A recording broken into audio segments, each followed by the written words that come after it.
Hello मित्रों, स्वागत है आपका मेरे YouTube channel Raghav sir science में। आज हम कक्षा 10वीं विषय विज्ञान के अध्याय 9 आनुवंशिकता एवं जैव विकास के महत्वपूर्ण ज्ञान आधारित प्रश्न को समझेंगे। आज का हमारा प्रश्न है, जीन के प्रमुख 4 कार्य लिखिए। यह डीएनए के उस भाग का नाम लिखिए जिसमें किसी प्रोटीन संश्लेषण की सूचना होती है। तो जीन होते क्या हैं वो समझेंगे, फिर जीन के कार्य देखेंगे। ये देखिए, एक छोटा सा चित्र आपको यहां सब समझाएगा। पहले जीन की परिभाषा, जो पहला पॉइंट है वो जीन की परिभाषा को बताता है।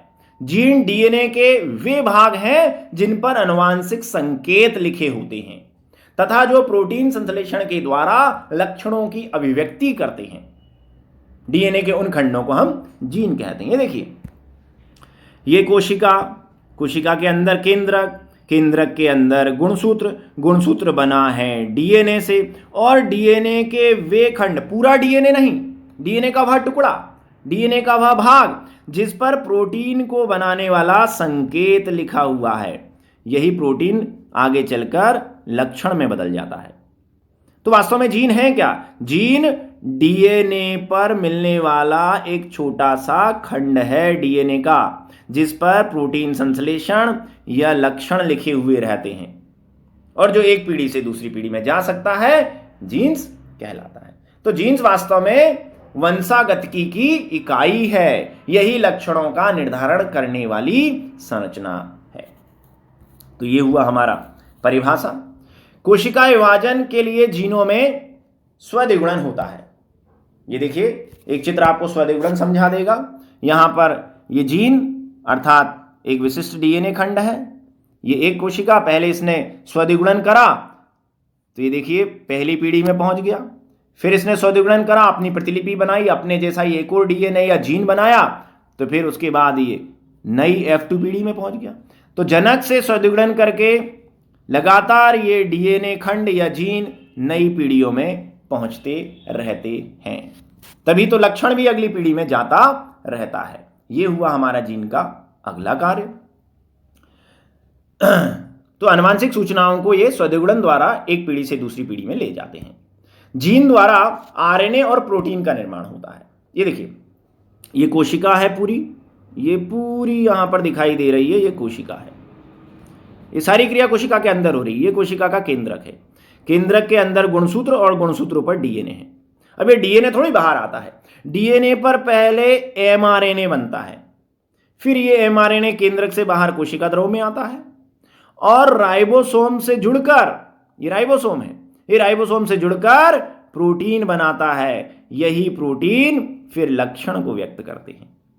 तो इस प्रकार डीएनए पर एमआरएनए और फिर एमआरएनए पर प्रोटीन बनता है, अर्थात जीन द्वारा आरएनए और प्रोटीन का निर्माण किया जाता है। अगला देखें, जीन की संरचना, वृद्धि एवं विकास तथा उपापचय का नियंत्रण करना है। जीन क्या करता है? शरीर की संरचना निर्धारित करता है, शरीर का वृद्धि और विकास, साथ ही साथ शरीर में होने वाली उपापचयी क्रियाएं का भी नियंत्रण जीन के द्वारा ही किया जाता है। ये देखिए, जीन ये काम कैसे करता है। तो ये तीसरा चित्र आपको दिखा रहा है कि जीन प्रोटीन बनाता है। प्रोटीन कैसे बनाता है वो यहां पे देखा आपने, और प्रोटीन बनाने के संकेत जीन पर कैसे लिखे रहते हैं वो यहां देखा। तो जीन पर प्रोटीन बनाने के संकेत लिखे हैं। जीन एक विशेष प्रोटीन बनाता है। अब ये जो प्रोटीन है ये शरीर का निर्माण करेंगे। प्रोटीन से ही सारा शरीर बना है। प्रोटीन से शरीर का वृद्धि और विकास होगा। इसी प्रोटीन में से कुछ एंजाइम्स में बदल जाएंगे, पाचक रसों में, जो कोशिकाओं के अंदर होने वाली जैविक क्रियाओं को चलाएंगे। इसी में से कुछ प्रोटीन हार्मोन्स में बदल जाएंगे। ये कोशिका से बाहर निकलकर शरीर की अन्य जैविक क्रियाओं को चलाएंगे। आपको पता है, हमारे शरीर में होने वाली सारी जैविक क्रियाएं एंजाइम्स और हार्मोन्स के द्वारा ही होती हैं, और एंजाइम्स और हार्मोन्स सब क्या होते हैं? प्रोटीन होते हैं। और इस प्रोटीन को कौन बना रहा है? इस प्रोटीन को जीन बना रहा है।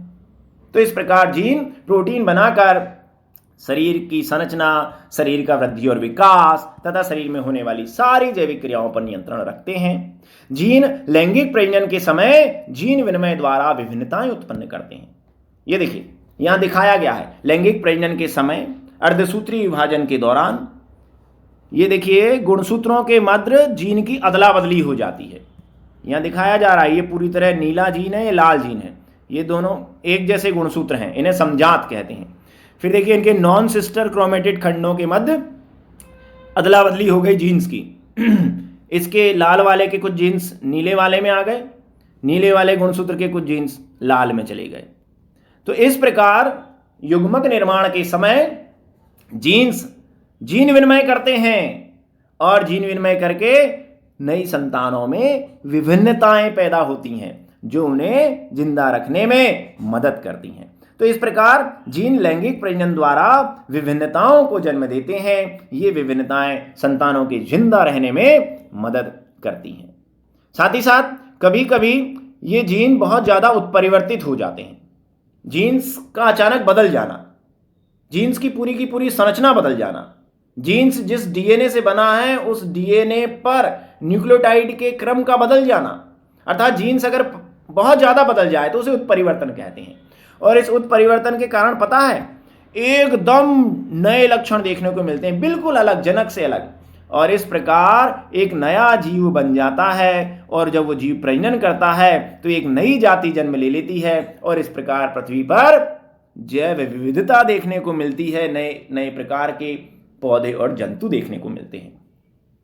तो इस प्रकार जीन अगर उत्परिवर्तित हो जाए तो नए प्रकार का जीव बन जाता है, एक नई जाति पृथ्वी पर जन्म ले लेती है, जैव विकास होता है। अर्थात जीन्स उत्परिवर्तन का जैव विकास से संबंध है। तो हमने देखे यहाँ पर जीन्स के परिभाषा और जीन्स के कार्य।